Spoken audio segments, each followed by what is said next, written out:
with the Chicago Sky at this point, right, folks? She's just toying with the Chicago Sky. The first game they moved to the United Center, oh yeah, I'm out on injury. Yo, what's up? It's your boy Tyrone, and today we got to talk about how Caitlin Clark walked into Angel Reese's city and basically turned that joint into her own meet and greet. Like, she ain't even hoop, bruh. She sat on the bench and still left with the crowd, the spotlight, and the headlines. Angel? Man, shorty didn't even show up to defend her crib. Nah, this story got fan takeovers, mental dominance, and the whole city switching sides. Let's break this down. Cause what happened in Chicago? That wasn't just a game, that was a takeover. 13 with a shot diet, including 2 jump shots, I would just go home myself. And the fact that we've been praising this is mind-blowing to me. Miss Angel, you do know $1,400 a week and 1,407 days is the same, right? Or am I tripping? Let me add it up. Am I missing something? All right, so Chicago was supposed to play this game at their regular spot, Wintrust Arena, right? That's where the Sky usually do their thing. But nah, not this time. The WNBA said, yo, Caitlin Clark coming. And just like that, the whole thing got bumped to the United Center. Yeah, the United Center, MJ's house, championship banners in the rafters. This ain't no regular gym. This where legends play. All that, for a rookie, ain't no way y'all still trying to tell me she ain't her.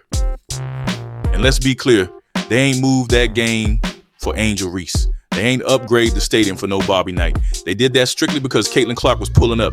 That's superstar power. Like, think about this. They had no clue if Caitlin was even going to play. She was still low-key rehabbing that groin injury, and they still upgraded the whole building. Just off the chance she'd be in the building. That's like when Beyonce announces a tour and folks buy tickets before they even see the set list. It's just different energy. And, bruh, when game day came around, you had thousands of folks flooding the building. Sky jerseys on their backs, but Clark's name in their mouth. Chicago fans wasn't even repping for Angel like that. They came to see Caitlin. One dude even had Sky gear on and still trying to get Caitlin to sign it. I was like, big bro, pick a side. But nah, that's what I'm trying to tell y'all. This wasn't just a game change. It was a culture change. They didn't just switch arenas. They basically handed Caitlin the keys to the city. Angel Reese just flexed on everyone that's hating on her, dropping the quote of the year as she said, y'all make $1,400 a week, I make 1,407 days. She's like that. Is this the quote of the year? All right, so check this out. Caitlin Clark shows up to the arena, right, in street clothes, a hoodie, some leggings, chilling, and somehow she still became the main attraction. Like, bruh, she didn't even lace up, and the crowd acting like it was Game 7 of the finals. Dead ass, before the game even started, she out there signing autographs like she running for mayor, 20 minutes straight. And I ain't talking about a little courtside stroll. Nah, shorty walked through 2/3 of the whole arena. People was running down like she was Michael Jordan, bro. Kids, grown folks, dudes in full Sky gear, everybody pushing through trying to get their jersey, ball, sock, whatever sign. It got to a point where security was like, all right, Caitlin, time to wrap it up. Let's get to the tunnel. And she hit him with that look like, nah, but I ain't done yet. Like, bro, what y'all thought this was? She kept signing, kept smiling, showing love to every single person like it was nothing. That's not normal. That's legacy energy. Meanwhile, Angel Reese's name wasn't even echoing through the building. Nobody was asking where she was at. Nobody was lined up for Barbie night posters. It was Clark's crowd from the jump. And the wildest part, she was on the damn bench. Didn't check in, didn't shoot a warm-up jumper, didn't run no drills. She was just present. And the whole vibe of the arena shifted around her. Like I ain't never seen a player dominate the room without even touching the ball. Not one layup, not one pass, just vibes. It was like the basketball gods said, here, give this girl all the attention and none of the sweat. And the fans, man, they ate it up. I swear, she could have sold lemonade on the sideline and still had a line wrapped around the court. You don't just get that kind of love. You gotta earn it. And Caitlin, she earned it without even taking a dribble. Yo, so let's talk about Angel Reese real quick. Barbie night was supposed to be her night, right? I mean, they literally called it Barbie night, named after her whole vibe, her brand, her whole I'm that girl energy. But guess what? Shorty didn't even show up. She was out with a back injury. And look, I'm not saying she faking or nothing, but the timing, sus, real sus. Caitlin Clark's been sitting with a groin strain, taking a couple games off, and all of a sudden, Angel popping up on the injury report like, yeah, my back hurt too. I need to rest, just like Caitlin. Like, girl, you trying to match her moves now? You supposed to be the face of the sky, and you ain't even in the building when your biggest rival pull up? Come on. And the wild part, nobody even asked about her. The crowd wasn't like, yo, where Angel at? They was too busy trying to push past each other just to get close to Caitlin. Her own home crowd, her own arena. Didn't even blink when she ain't suit up. That's crazy. And you know what that tells me? People ain't showing up for Angel. They showing up for the moment. And that moment got one name on it. Caitlin Clark. Angel been talking heavy since college. All that, I'm the reason y'all watching women's basketball talk. But now, she ghosted on her own night, while Caitlin was out there signing damn near everything but the popcorn bags. It's looking real spooky. Cause see, Caitlin doesn't have to talk. She just moves different. And the crowd follows. Meanwhile, Angel out here missing the game where she should have reminded everybody why she's the it girl. But nah, she let someone else take the crown in her own city. Tell me that ain't embarrassing. So while everybody out here treating Caitlin like she Beyonce, let's not forget what went down on the court. Cause while Clark was on the sideline showing love to the fans, Kelsey Mitchell was on the floor showing absolutely no love to the sky. I mean, bruh, Shorty dropped 35 points like it was a casual Tuesday.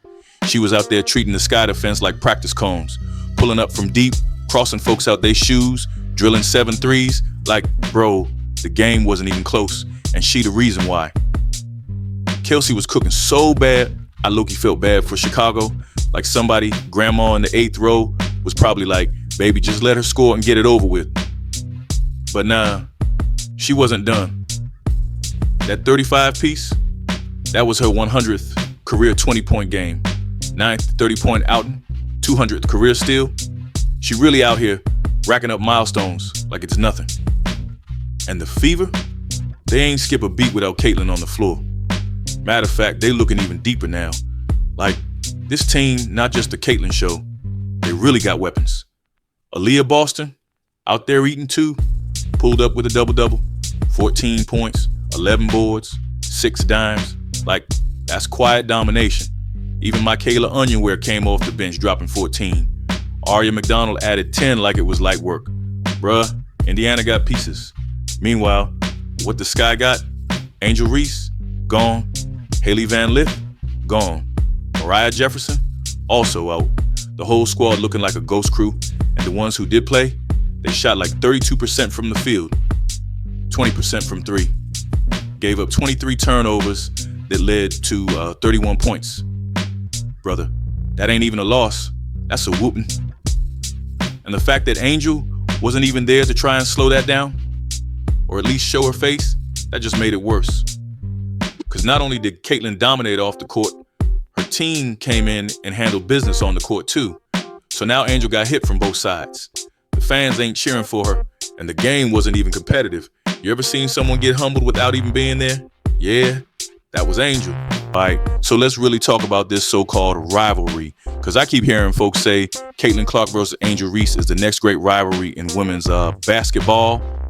Man, stop. This ain't no rivalry. This is a race, and Angel still lacing up her shoes while Caitlin already halfway down the track. And I ain't trying to be disrespectful. Angel can ball, she tough, she confident, she marketable, but Caitlin Clark, she different. Now, let's talk about how Angel moving lately. Caitlin been out with an injury, right? Groin strain, missed a few games, still had folks showing up just to see her in street clothes. And next thing we know, Angel Reese got a back injury too. Back injury? The same week as Caitlin? Nah, you not slick. You ain't fooling nobody with that twin flame injury energy. It's giving I want to be part of the conversation real bad. And then Angel had the nerve to go on camera talking about people watching women's basketball because of me too. Girl, what? You wasn't even in the building when 20,000 people showed up in your own city for the girl who ain't even play. That's not equality. That's delusion.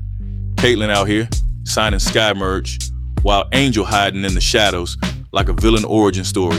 And let's not forget all them little shade moments Angel been throwing since college, pointing at the ring, calling herself Bayou Barbie, talking about how she the one bringing attention to the league. But guess what? Attention don't equal respect. And lately, she losing both. Cause while Angel sitting out trying to go viral on Instagram, Caitlyn out here going viral just by breathing. That's the difference. One trying to copy the wave, the other is the wave. And if we keep it 100, Angel Reese been looking real pressed lately, like she's scrolling through Twitter, seeing all the CC love and trying to figure out how to get some too. But here's the thing, you can't force star power. You either got it or you don't. And Caitlyn, she got it in buckets. Meanwhile, Angel still stuck in her IG comments, trying to convince folks she that girl. Let the people decide. And right now, the people chose. Yo, at this point, we gotta stop talking like Caitlin Clark just another hooper. Cause what happened in Chicago, that wasn't about buckets. It wasn't even about the scoreboard. That was about power. Like, she ain't shoot a single shot. Didn't warm up, didn't check in. She just showed up. And the whole arena shifted. You could feel it in the air. That energy that only the real superstars carry. People ain't just watching her play, they watching her exist. That's wild. And look, Angel Reese gonna bounce back. She young, she marketable, she got fans too. But this was different. Caitlyn walked into Angel's hometown, into a game that was supposed to be about the sky, and somehow turned it into a full-on Fever fan fest. And again, I can't stress this enough. She didn't even hoop. She was sitting courtside in a hoodie and had thousands of people screaming her name like she just hit a buzzer beater. Ain't nobody else in the league doing that. Not even close. She spent half an hour signing autographs before tip-off. People came in sky gear and left talking about the Fever. Some fans didn't even know if she'd be there. They just pulled up hoping to catch a glimpse. That's not regular popularity. That's Beatles level energy. And you know what the craziest part is? Her own teammates feed off it. Kelsey Mitchell, Cook, Boston, dominant. Whole squad out there hooping like they know the eyes are on them. And they love it. That's what Caitlyn brings. It ain't just about stats or highlights anymore. It's about pull, influence, cultural gravity. She the kind of star that makes people care, you know, even when she not playing. Angel? Right now, she's still trying to figure out how to get back in the convo. But here's the truth. You can't compete with presence. You can't copy a movement. Caitlyn Clark came to Chicago, sat down, and walked out with the city. That ain't just stardom. That's takeover energy. So boom. Caitlyn Clark pulled up to Chicago, didn't play a single minute, and still walked out the main character. Angel Reese, nowhere to be found. Her own city, her own fans, and they all switched sides the second CC stepped in the building. Caitlyn didn't need a stat line, didn't need a crossover, didn't need to hit no logo 3. All she needed was to be there. That's power, that's presence, that's what being her really looks like. And Angel, look, I'm sure she gonna bounce back eventually. But this right here, this was a reality check. Cause when your own arena feel like the other team's home court, that ain't just an L on the scoreboard, that's an L in the heart. So y'all tell me, is the Caitlyn versus Angel rivalry even real? Or is it just a one-sided story with Caitlyn already light years ahead? So drop a comment, let me know how y'all feel. And if you team Caitlyn like I am, hit that like button and run it up. It's your boy Tyrone, and I'll catch y'all in the next one.